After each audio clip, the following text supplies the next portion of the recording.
folder that Olivia, my brilliant lawyer, and Reynolds, my private investigator, had helped me build. I selected the very first video file. I looked back at Lucas one last time before pressing the button. His face was completely pale now. All the color had drained from his cheeks. The horrifying realization that he was no longer the director of this play, that he was no longer in control, was finally hitting him like a freight train. I pressed play. I thought the silence in the room before was heavy, but the silence that was about to follow would be loud enough to deafen every single person in that hall. The massive projector screen behind the stage flared violently back to life, but it was not a blurry, easily manipulated photo. It was not a block of text. It was crystal clear, high-definition 4K security footage. The digital timestamp glowing in the bottom right corner showed unequivocally that it was recorded exactly 7 days ago. The scene displayed on the giant screen was the luxurious, marble-floored lobby of the Grand Marquis Hotel downtown. The camera angle was positioned perfectly, looking directly at the gold-plated elevator banks. The doors slid open with a soft visual chime, and out walked Lucas. He was wearing the custom-tailored charcoal suit that I had paid for with my own money. A second later, stepping out right behind him, was Sarah. She was wearing the expensive diamond necklace I had gifted her.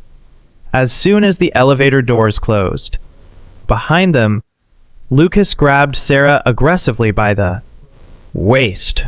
He pulled her flush against his body and kissed her deeply, passionately, right there in the open lobby. It was not a friendly peck on the cheek. It was not a familial embrace. It was the desperate, hungry, deeply familiar kiss of two people who had been sleeping together intimately for a very long time. Someone sitting in the front row dropped a crystal wine glass. It shattered violently against the marble floor, the sharp sound echoing through the room, but absolutely nobody moved to clean it up. Nobody even flinched. My mother made a sound, a horrific, high-pitched, strangled gasp, like she was actively choking on her own oxygen. I watched from the stage as her hands flew up to cover her mouth, her eyes wide with unadulterated terror. My father stood up abruptly, his chair falling backward with a crash, his face turning a dangerous, unhealthy shade of crimson. The video on the screen automatically cut to the next file in the folder. The setting changed to the dimly lit, exclusive restaurant lounge inside the same hotel. They were sitting close together in a private curved corner booth. The visual footage was completely damning on its own, but it was accompanied by crisp, perfectly clean, surgically enhanced audio captured by the private investigator's hidden parabolic microphone. Lucas's voice echoed through the massive wedding hall speakers, sounding unbelievably arrogant, cruel, and entirely sober. The wedding is absolutely perfect timing, the recorded Lucas said on the screen, taking a casual sip of his expensive bourbon cocktail. Emily's dad is flying in half his corporate board. The place will be packed with high society people. Everyone will be emotional, drinking, having a good time. No one will think clearly when I drop the bomb. I watched the real Lucas standing a few feet away from me on the stage. He was physically shaking. His knees were visibly trembling. He looked like he wanted to vomit right there on his polished dress, shoes, On the giant screen, Sarah leaned closer to him, resting her hand on his thigh. And what if he tries to defend himself? What if he proves the text messages are fake? Jackson is smart. He might have an alibi. He won't. The recorded Lucas laughed, a cruel, dismissive sound that sent shivers down my spine. Not in front of Richard and all those executives. You know Jackson. He is obsessed with his reputation. He hates causing a public scene. He'll freeze. I will accuse him of sleeping with Emily. It takes the heat completely off us. It ruins his reputation with the family forever, and it gives you the perfect, sympathetic excuse to leave him. Hey. Sickening pause on the audio, the sharp clinking of ice in a glass, and after the wedding, Sarah's recorded voice asked, her tone softening into something horrifyingly affectionate. Then you file for divorce before he even recovers from the shock of the accusation. Lucas said smoothly, laying out the blueprint of my destruction. You claim severe emotional distress. We use the forged real estate documents to lock down the house before he can change the locks. We drain the joint accounts by Monday morning.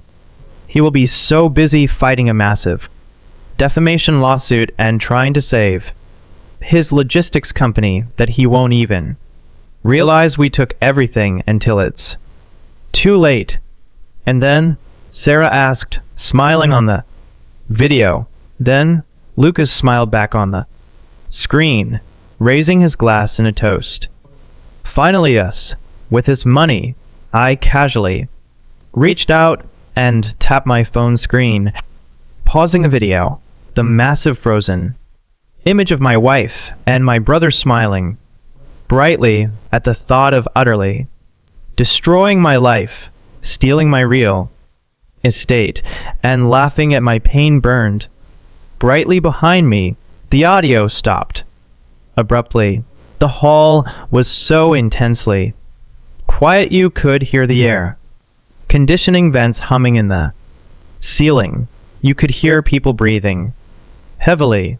I picked the microphone back up. I walked slowly to the very front edge of the stage and looked directly out into the crowd. I bypassed my family entirely and locked my eyes onto Mark, my so-called best friend of a decade, who was currently trying to edge his way silently toward the heavy exit doors at the back of the hall. Oh, please don't leave yet, Mark. I called out into the microphone. My voice cracked through the room like a bullwhip. 200 heads snapped around instantly to look at him. Mark froze exactly where he stood, looking like a deer caught in the headlights of an oncoming 18-wheeler. I want to take a moment to publicly thank my best man, Mark, I said, my voice dripping with pure, concentrated venom. I want to thank him for generously lending his downtown apartment to my wife and my brother every single Thursday evening for the last 7 months, just so they could betray me comfortably without having to pay for a hotel every time. You are a real stand-up guy, Mark. A true friend. Mark turned the color of a ghost. A woman standing next to him, one of Emily's bridesmaids whom he had been actively flirting with all evening, physically stepped away from him in sheer disgust, covering her mouth. I looked back down at the VIP family table. Sarah was no longer pretending to cry into her napkin. She was staring up at me with a look of pure, unadulterated terror. The mask she had worn for 5 years was completely ripped off, shattered into a million pieces. There was nowhere left for her to hide. She looked frantically at Lucas, pleading, silently with her eyes for him to fix it, to talk his way out of it like he always did, but Lucas was paralyzed. My father, Arthur, finally moved. He did not look at me. He walked straight toward the stage, his boots heavy and deliberate on the wooden floor. He stopped right at the base of the stairs, looking up at Lucas. "Tell me that video is fake," my father demanded, his voice trembling with a terrifying, foundational rage. "Tell me right now that you did not do this to your own brother." Lucas opened his mouth, but no words came out. He looked down at his shoes. "Dad, it is taken out of context. I can explain." My father did not hesitate. He stepped up onto the first stair, reached out, and slapped Lucas across the face with the back of his hand. The sharp, cracking sound echoed like a gunshot. Lucas stumbled backward, tripping over his own feet and knocking over a heavy metal microphone stand with a loud crash. "Get out of my sight," my father roared, his voice breaking. "You disgust me. You sicken me." I stood there on the stage looking down at the wreckage of my family holding the microphone, and I felt absolutely nothing. No sadness, no pity, no lingering love, just the cold, clean, sterile air of absolute truth. I thought exposing them would be the end of the drama, the final act of the play. But the fallout was about to get much worse. The consequences of their actions were just beginning to arrive. The absolute chaos that erupted in that elegant dining hall was nothing short of biblical. It was the complete, catastrophic collapse of two families' reputations in real time. Richard, Emily's father, and the powerful tech CEO, pushed his way violently through the murmuring crowd. He was a tall, broad-shouldered, imposing man, and right now, his face was a mask of pure, concentrated fury. He marched directly up to the stage, bypassing my father entirely, and stood over Lucas, who was still cowering near the knocked-over microphone stand, holding his red, stinging cheek. Richard did not yell. He did not need to. "Sir, please, you have to listen to me. Emily and I really love each other." Lucas started to beg, his voice cracking. Pathetically, Richard cut him off by stepping squarely into his personal space, forcing Lucas to lean back dangerously, close to the edge of the stage. "This wedding is over," Richard stated flatly. "The marriage certificate has not been legally filed with the state yet, and it never will be. You will never speak to Emily again. If you come within 100 feet of her, I will have you arrested for harassment." Richard paused, letting the silence hang before delivering the final, crushing blow. "And tomorrow morning at 8 a.m. sharp, my legal team is going to contact the CEO of your firm. A seat on the board of directors of your company, Lucas.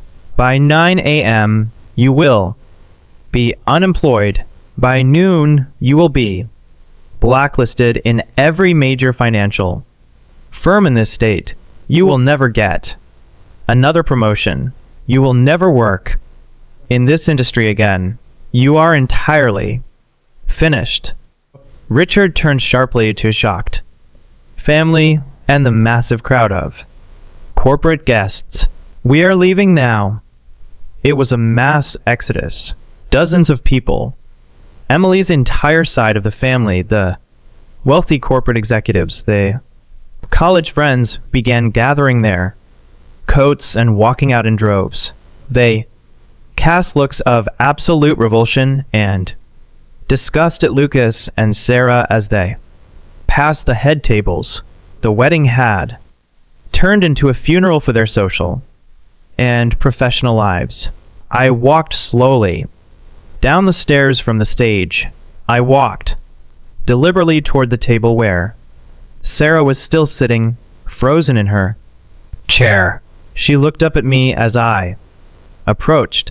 Her expensive makeup was running down her face in dark streaks, and her hands were shaking uncontrollably against the white table. "Cloth. Jackson, please," she sobbed, reaching out a trembling hand toward me. "Let's just go home. Please don't do this here. We can talk about this. I can explain everything. It was a stupid mistake. I love you." I reached into the deep inside pocket of my suit jacket. I pulled out a thick, heavy, folded manila envelope. I dropped it on the table right in front of her. It landed with a loud, definitive thud right next to her half-empty glass of champagne. "I am not going home with you, Sarah," I said calmly, my voice void of any emotion. "I am never going anywhere with you ever again." My lawyer, Olivia, filed those documents at the courthouse an hour before this pathetic wedding started. "Those are your divorce papers." Sarah stared at the brown envelope like it was a live grenade about to detonate. Attached to the divorce filing, I continued, making sure my voice carried. "To the remaining family members is a comprehensive civil lawsuit for financial fraud, forgery, and attempted grand theft of my real estate assets. You can't do this," she stammered, her eyes wide with panic. "The house. My name is on the deed. The house was legally transferred into a secure, impenetrable trust as of yesterday afternoon." I informed her coldly.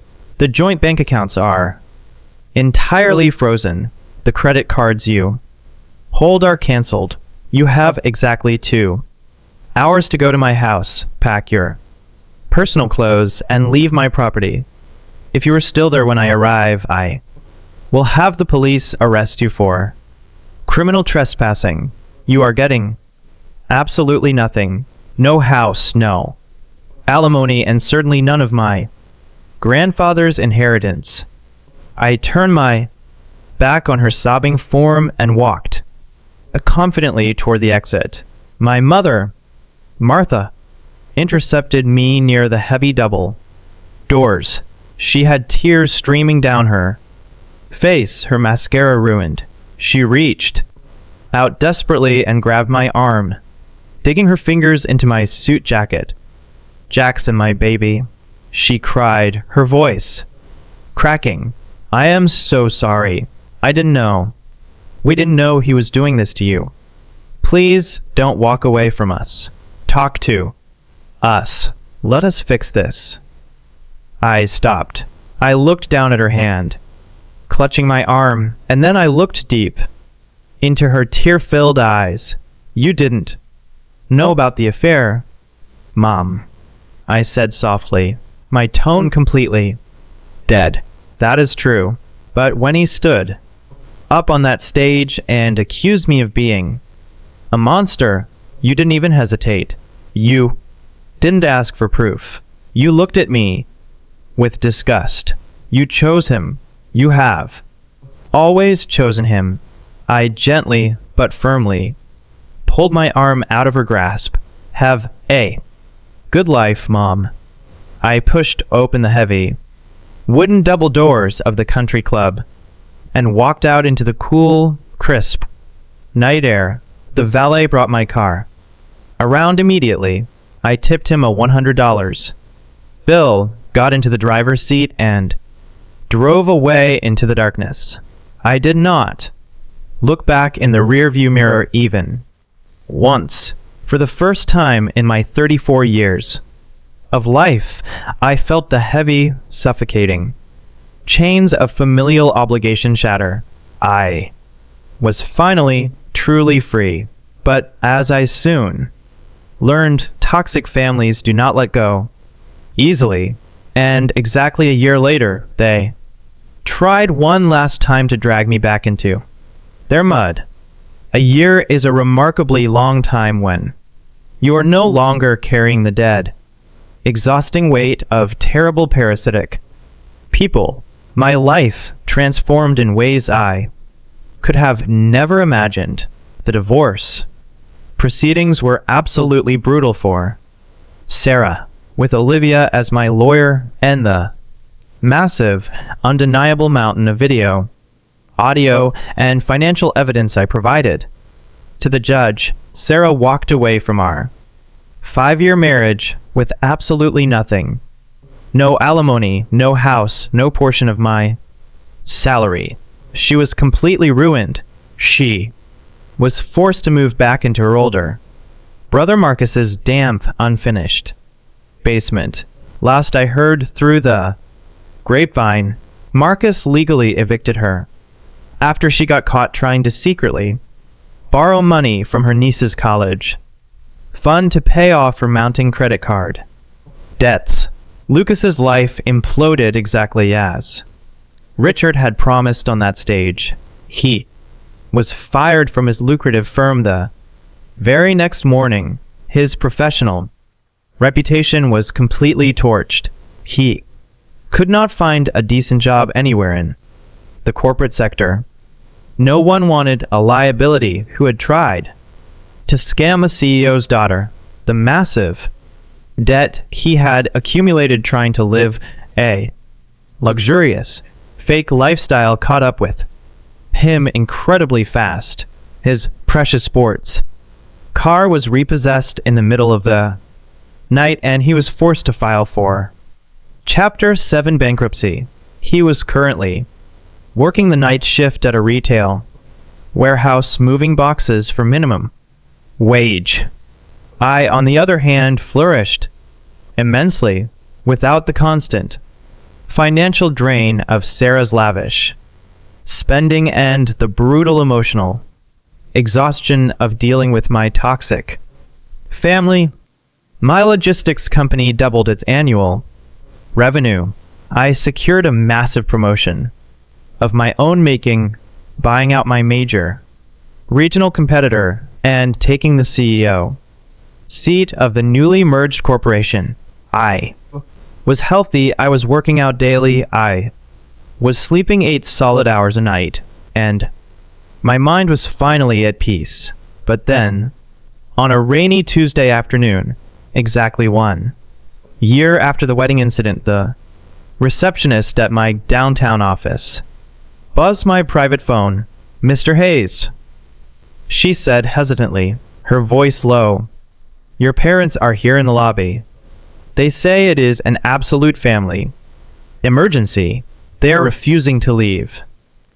I leaned back in my ergonomic leather chair, staring out the floor-to-ceiling glass windows at the city skyline. I had not spoken a single word to them in 12 months. I had blocked their numbers and ignored their emails. "Send them up to my office," I said calmly. "Let's end this once and for all." Arthur and Martha walked into my spacious office a few minutes later. They looked 10 years older, deeply tired, and profoundly stressed. They sat tentatively in the expensive chairs across from my large mahogany desk.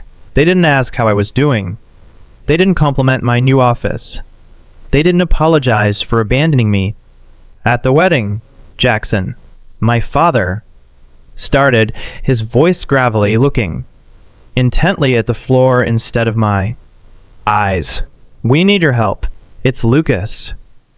"Of course it is," I replied, my voice completely flat and devoid of warmth. "It is always Lucas. He is drowning." "Jackson," my mother pleaded, leaning forward and clasping her hands together. "Richard sued him in civil court for all the wedding expenses, the credit card Companies are taking him to court. He is facing total ruin. We tried to help him. Jackson, we really did. We took out a massive second mortgage on our Real estate on the family home, but it's just not enough. We need you to give him a loan, just $50,000 from your salary to keep him out of jail and get the debt collectors off his back. I sat there and looked at the two people who had raised me. They were completely, hopelessly blinded by their sick obsession with their golden child.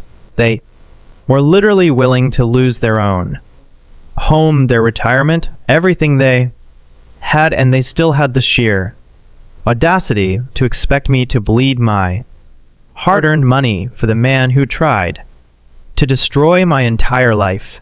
I stood up. Slowly, I walked over to the window, putting my hands in my pockets, and looked down at the busy city streets below. No, I said, a simple, complete sentence. Jackson, please. My mother cried out, her voice echoing in the large office. He is your brother. Family is family. You have plenty of money now. We see your success. We see the articles about your company. Don't be selfish. You owe us. I turned around. Slowly. I was not angry. I just felt a profound, heavy sense of pity for them. My inheritance, my salary, my real estate, my success. Absolutely none of it belongs to Lucas. I told them, my voice cold and hard as steel, and it never will again. You chose to fund his mistakes his entire life. You chose to baby him. That is your burden, not mine. I am not your backup plan, and I am certainly not his personal hater. My father stood up quickly, his face turning red with indignation. You are turning your back on your own blood. You are a cold, heartless man. My blood turned its back on me a long time ago, Dad, I replied, staring him down until he blinked and looked away. Now, please leave my office before I have building security escort you out in front of my employees, and do not ever come back. They left, muttering curses under their breath, blaming me for tearing the family apart. I watched the heavy glass door close behind them, and I felt nothing but overwhelming relief. The final toxic thread connecting me to my past was permanently cut. That evening, I walked out of my office building. The sun was setting, casting a brilliant, fiery orange glow over the city skyline. I clicked my key fob, and the headlights of my brand new jet black Porsche 911 flashed in the VIP parking garage. It was a massive gift to myself, a tangible symbol of the speed, the power, and the total freedom I had earned by walking through hell and coming out the other side. I slid into the driver's seat. The smell of the immaculate leather filled the cabin. I pressed the ignition button, and the roar of the flat six motor vibrated deeply through my chest. It sounded exactly like victory. I drove out onto the open highway, heading toward the coast. The windows were down. The cool ocean wind was blowing through my hair. Sometimes the universe breaks your life down not to destroy you, but to violently force you to rebuild yourself stronger. I learned the hard way that true forgiveness does not mean giving toxic people access to your life again. It means cutting them off completely so they can no longer poison your peace. The absolute best revenge is not screaming matches or physical fights. The best revenge is massive, undeniable success, living a beautiful life, and exposing the absolute truth that exactly the right moment. If you have a family member who constantly drains you, a partner who disrespects you behind your back, or friends who only take and never give, hear me right now. You do not owe them your suffering. You do not owe them your sanity. Set your boundaries. Build your evidence in silence. And when the time comes, walk away holding your head high and never look back. Have you ever faced something similar with your own family? Have you ever had to cut off the people you loved to save yourself from drowning? Share your story in the comments below, and don't forget to like and subscribe so you don't miss the next journey. Until next time, stay strong, protect your peace, and always know your worth.